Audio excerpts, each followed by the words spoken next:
हाँ देखो, दशमलव रूप को p बटे q या अंश बटे हर के रूप में बदल रहे हैं, ठीक है। मतलब दशमलव संख्या को परिमेय संख्या के रूप में बदला जा रहा है। तो सबसे पहले आपको जो संख्या लिखा हुआ है इसको आपको बिना दशमलव लगाए सीधा लिखना है, ठीक है। अब देखो, इसको क्या पढ़ रहे थे, 105.25। अब ये क्या पढ़ेंगे इसको, कितना, 10,525। अब दशमलव हटाए हैं, ठीक है। तो बटे में दशमलव के जगह 1, दशमलव का कितना लिखना है, 1, और दशमलव के बाद जितने अंक हैं उतना क्या लगाना है, 0, ठीक है। ये देखो, ये तो ये हो गया आपका p बटे q या परिमेय संख्या के रूप में बदल गया। कौन सी संख्या, दशमलव संख्या, ठीक है। इसको वापिस पुनः दशमलव रूप में भी बदल सकते हो। नीचे का 2 शून्य हटेगा और उतने अंक पहले, जितना शून्य नीचे है उतने अंक पहले दशमलव लग जाएगा, तो आपका वही आएगा जो ऊपर में लिखा हुआ है। ये आंसर भी सही है। अगर आपको कहीं पे इसके अलावा कुछ अलग मिले तो कैसे मिलेगा, इसको आप और छोटे रूप में सरल कर सकते हो। जिस भी कॉमन नंबर से ये दोनों अंश और हर में भाग चला जाए तो आप उसे भाग करके और छोटा रूप में लिख सकते हो, लेकिन आपके आंसर पे यही लिया हुआ है।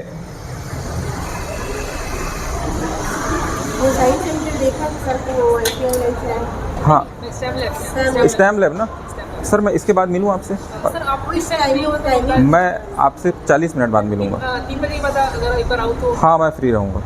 हाँ, फ्री रहूँगा। आज बच्चों को मेरे को मॉडल भी दिखाना था, मैं फ्री रहूँगा। तो ये देखो, ये जो दशमलव रूप है इसका ये क्या है, परिमेय रूप या p बटे q रूप है, ठीक है।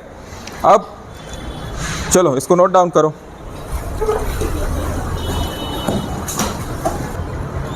देखो, ये क्या है, दशमलव रूप। अब इतना समझ आ गया होगा ना कि संख्या देखकर पहचान सकते हो कि ये किस रूप में लिखा है, दशमलव। जहाँ दशमलव लगा है मतलब वो दशमलव रूप है। इसको किस में बदलना है, p बटे q के रूप में या परिमेय संख्या के रूप में, ठीक है। देखो, ये जो लिखा हुआ ये है 0.70 के ऊपर बार का चिन्ह लगा है। अब इस आवर्त का चिन्ह या जिसे बार का चिन्ह कहते हैं, इसका मतलब होता है कि जिस भी अंकों के ऊपर ये चिन्ह लगा हो तो ये अंकों की पुनरावृत्ति होती है अनंत बार, इन्फिनिटी टाइम्स, ठीक है। मतलब इसके आगे अगर इसको मैं लिख के दिखाऊं आपको तो ये है 0.707070 ऐसे पूरा, ठीक है। वो लगातार 7070 रिपीट होते रहेगा इन्फिनिटी टाइम्स, समझ गए, ठीक है। तो आपको इसका जो सबसे पहला स्टेप करना है, यहाँ पे जब इसका हल लिखोगे तो मैं मान रहा हूँ कि ये x बराबर, यहाँ पे लिखोगे, माना x बराबर 0.70 के ऊपर बार है और इसे मैं p बटे q के रूप में लिख रहा हूँ। ये पहला स्टेप, ठीक है। माना x बराबर यही जो संख्या जो क्वेश्चन में दिया है और इसी को मैंने लिख दिया है कि ये p बटे q के बराबर है। अब देखो, इसी को अगर आगे लिखूंगा तो x बराबर 0.707070, ये इन्फिनिटी टाइम्स इधर आगे बढ़ रहा है। इसको दे दिया मैं समीकरण नंबर 1। ये बार का चिन्ह था ना ये ऊपर में, इसका मतलब क्या होता है कि जितने अंकों के ऊपर ये चिन्ह लगा है वो अंक आपके अनंत बार क्या है, रिपीट हो रहे हैं, आगे वही अंक बढ़ते जाएंगे पूरा। अब आपका अगला स्टेप रहेगा, आपको दोनों पक्षों में गुणा करके देखना है, ठीक है। किसका, 10 का, फिर से 10 का।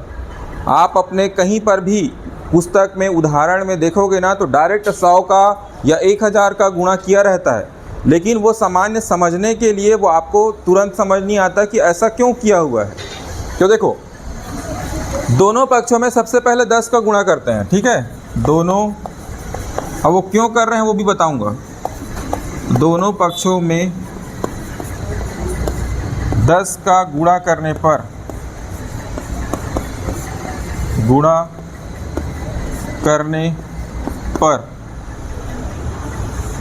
दोनों पक्षों में किसका गुणा कर रहे हैं, 10 का। दोनों पक्षों में किसी भी समान संख्या का चाहे आप गुणा करो चाहे आप भाग करो, मान अपरिवर्तित रहता है, ठीक है। क्योंकि यहाँ भी अगर 10 का गुणा है, यहाँ भी 10 का गुणा है। अगर दोनों तरफ से 10-10 को काट दोगे तो कुल मिला के आपका जो समीकरण है वो अपरिवर्तित है। इसीलिए किसी भी समान संख्या का दोनों पक्षों में आप गुणा करो या भाग करो, मान अपरिवर्तित रहता है। अब 10 का गुणा करते हैं तो इधर x में 10 का गुणा करूँगा तो कितना आएगा, कितना आएगा 10x, ठीक है। तो ये हो गया 10x। अब इधर जब भी आप गुणा करोगे, जैसे आपको उदाहरण के लिए एक समझाने के लिए मैं बता रहा हूँ उदाहरण, ये देखो यही चलो इसी को जो लिखा था 7.36, इसमें अगर मैं 10 का गुणा करूँगा, ये देखो 10 का गुणा कर रहा हूँ, बोर्ड की तरफ रहेगा सबका ध्यान। अगर मैं इसमें 10 का गुणा किया तो सबसे पहले 10 का गुणा करने के लिए मैं ये 736 को ऐसे लिख देता हूँ, और चूँकि 10 का गुणा हो रहा है तो एक शून्य इसमें बढ़ेगा, ठीक है। अब दशमलव लगाऊंगा तो कितना अंक पहले दशमलव लगा था, 1 और 2, तो मैं भी यहाँ 2 अंक पहले दशमलव लगाऊंगा, तो ये दशमलव हो गया यहाँ पे। तो 7.36 में 10 का गुणा करने पर आपको क्या समझ आ रहा है कि जब भी आप गुणा करते हो 10, 100 या 1000, तो इसमें जितना शून्य रहता है दशमलव अपने दाएं तरफ उतने अंक खिसक जाता है। दिख रहा है, पहले कितना था 7.36 और 10 का गुणा किया तो अब क्या हो गया 73.60। इसका मतलब दशमलव एक स्थान अपने दाएं तरफ खिसक गया है, खिसका है। दोनों में अंतर समझ आया। अगर मान लो यहाँ पे 100 का गुणा करता तो 2 स्थान अपने दाएं तरफ खिसक जाता वो दशमलव, ठीक है। तो 10 का 100 का 1000 का गुणा करते हैं तो उससे क्या परिवर्तन आता है उस संख्या में, यही आपको इसमें समझाने का प्रयास कर रहा था मैं, ठीक है। अब देखो ये जो संख्या दिख रहा है 0.707070, इसमें अगर मैं 10 का गुणा करूं, उसमें अगर 10 का मैं गुणा करूं तो देखना दशमलव ले लो ना उसको,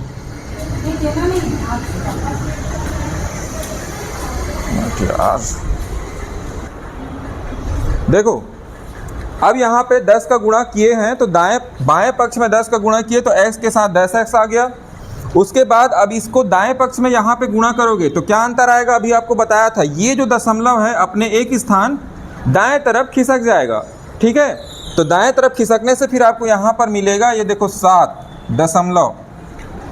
ये शून्य को भी लिख सकते हो, कोई दिक्कत नहीं है, सामने शून्य है, शून्य को सामने लिखोगे तो कोई फर्क नहीं पड़ेगा।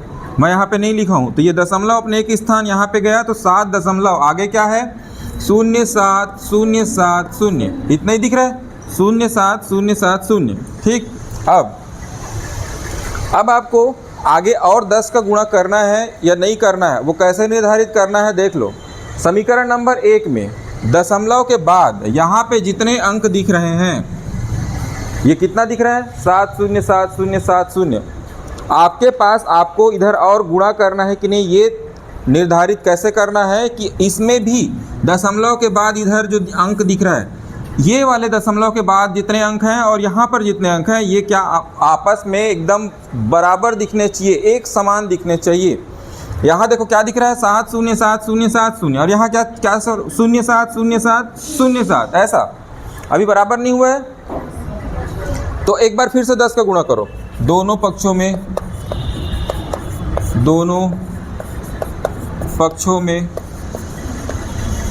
10 का गुणा करने पर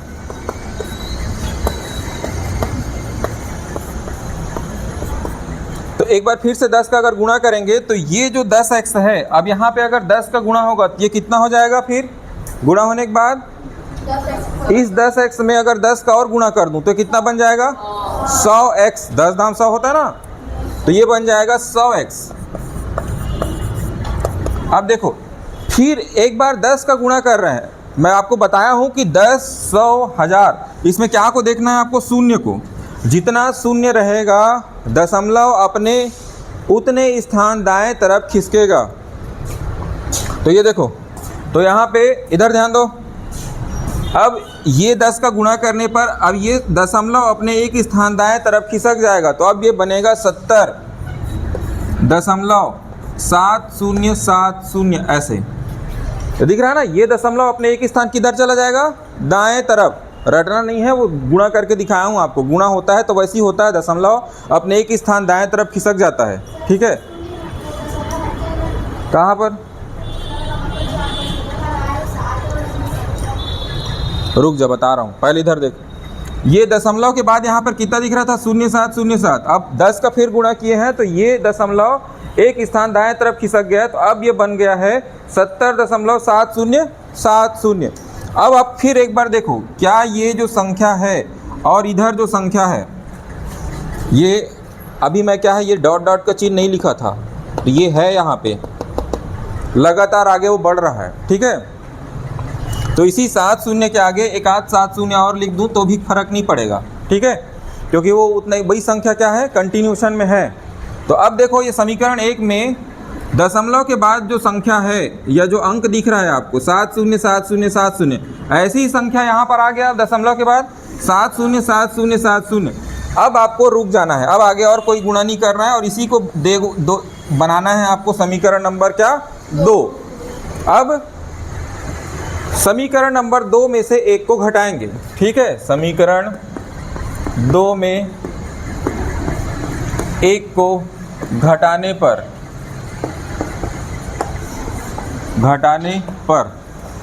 तो जब भी आप समीकरण को घटाओगे तो दायां पक्ष के साथ घटेगा और बायां पक्ष के साथ। तो समीकरण नंबर 2 में लिखा है 100x बराबर 70.7070 और एक बार और है 70, लेकिन ये चिन्ह को लगाते रहना, ये आगे इसके आगे ऐसी ही 7070 बढ़ते क्रम में है। अब आपके पास समीकरण नंबर 1 में क्या लिखा है, x बराबर कितना लिखा है 0.707070, ये भी ऐसे ही आगे बढ़ता हुआ है। अब घटाएंगे, देखो x के सामने कुछ नहीं लिखा है, मतलब गुणांक उसका 1 है, तो ये 100 में से 1 घटेगा तो कितना बचेगा 99।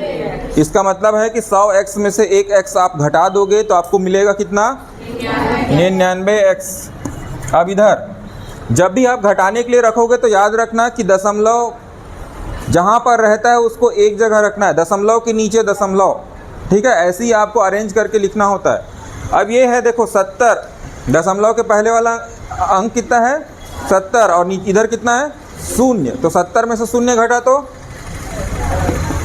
अब इसके बाद दशमलव के बाद ये जितनी संख्याएं अब आगे बढ़ रही हैं, यहाँ भी जितना भी आगे है ये सब एक समान अंक है, तो ये सब घटने के बाद 0 हो जाएगा, इसलिए इधर 70 के बाद 0 मिलेगा, इसलिए उसको नहीं लिख रहा हूँ।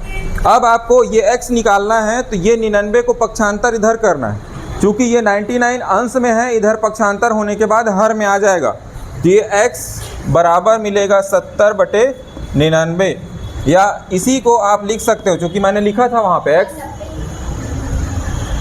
99, इसी को लिख सकते हो x बराबर p/q बराबर 70/99, ये आपका आंसर है। अब देखो यहाँ तक लिखने के बाद आपको क्या समझ आया, हमारा प्रश्न था दशमलव रूप में 0.70 के ऊपर आवर्त का चिन्ह है। अभी आपको जो मिला है x बराबर 70/99 वो दशमलव रूप था और ये क्या है p/q रूप है या परिमेय संख्या के रूप में लिखा हुआ है। तो आपको जो आंसर पूछा गया था वो यही है। एक बार फिर से देखो, क्योंकि ये प्रश्न आपको 4 नंबर दे के जाएगा हर एग्ज़ाम पे, इसीलिए इसका अभ्यास इतना अच्छा से करना है कि जब भी आए तो 4 नंबर आपसे गलत नहीं होना चाहिए। 4 से 5 नंबर के प्रश्न में ये रहेगा। आपको प्रश्न दिया था कि 0.70 के ऊपर आवर्त है, चूँकि ये दशमलव रूप में है, आपको इसे p/q के रूप में बदलना है। तो सबसे पहला स्टेप ये रहेगा कि जो प्रश्न में दिया है उसी को सबसे पहले आप मानोगे, माना x बराबर यही जो प्रश्न में दिया है वो, या इसी के बराबर p/q है, ठीक है, ये आपने माना। अब आपको कुछ नहीं 10-10 का गुणा करना है, ये जो है इसी को एक स्टेप आगे मैं लिख दिया हूँ, x बराबर 0. ये 7 शून्य के ऊपर आवर्त है, तो आपकी इच्छा है कि ये 7 शून्य को आप कितना बार लिखना चाहते हो, क्योंकि वो लगातार क्या हो रहा है, रिपीट हो रहा है, ठीक है, उसकी पुनरावृत्ति हो रही है। तो मैंने यहाँ पे 1 2 3 4 5 6 बार बस लिखा हूँ उसको, ठीक है। 7 शून्य मैं चाहता तो यहाँ ये 7 शून्य तक भी लिख सकता था, इधर आगे और नहीं लिखता, लेकिन ये डैश डैश का चिन्ह लगा के रखना, इससे क्या पता चलेगा कि वो जो 7 शून्य है लगातार क्या है, आगे उसकी पुनरावृत्ति हो रही है। अब इसको देना है आपको पहले समीकरण नंबर 1। अब बस गुणा करके देखना है, और क्या देखना है कि ये दशमलव के बाद जो संख्या दिख रहा है वो आपको आगे उसी के समान संख्या मिल जाना चाहिए। तो एक बार 10 का गुणा किए, देखो तो ये 10x बन गया। इधर बाएं तरफ 10 का गुणा किए तो दशमलव अपने एक स्थान दाएं तरफ खिसक गया। और क्यों होता है, कहीं भी दशमलव संख्या में 10 का गुणा करके देख लेना, पता चलेगा कि वो दशमलव एक स्थान अपने दाएं तरफ खिसक जाता है। और अगर 100 का गुणा करते तो 100 में 2 शून्य है, 2 स्थान अपने दाएं तरफ खिसकता। और 1000 का गुणा करते तो 3 स्थान अपने दाएं तरफ खिसक जाता। तो यहाँ 10 का गुणा किए तो ये दशमलव अपने एक स्थान दाएं तरफ खिसक गया, तो अब ये बन गया 7.07070। अब आपको समीकरण नंबर 1 में इसे ध्यान में रखना है, हमको इसी के समान लाना है इधर। चूंकि ये 0707 है और यहाँ 7070 है, अभी बराबर नहीं है, दशमलव के बाद जो अंक हैं वो बराबर नहीं है। एक बार फिर 10 का गुणा करोगे तो ये 10x में 10 का गुणा होगा तो ये 100x बनेगा।